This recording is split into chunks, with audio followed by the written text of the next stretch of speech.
Hi everyone! Today, I am going to show you how to do AR avatar on TikTok and Instagram Lensa application. First, go to Google Play Store and kindly search Lensa application. Now here it is. Install the Lensa application and once done, click Open. So this is what it looks like. All you have to do is to click Agree, click Continue, and then we have here Magic Retouch, click Continue. For adjustments, click Continue. All you have to do is to click Continue. And for membership, it's up to you. Now click Continue. Now let's start. In here, you can click Create.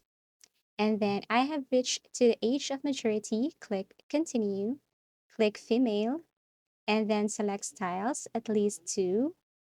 You can add up to 10 styles if you want, and then click this one. Now, in order to start, you need to select 10 to 20 photos. Click Allow.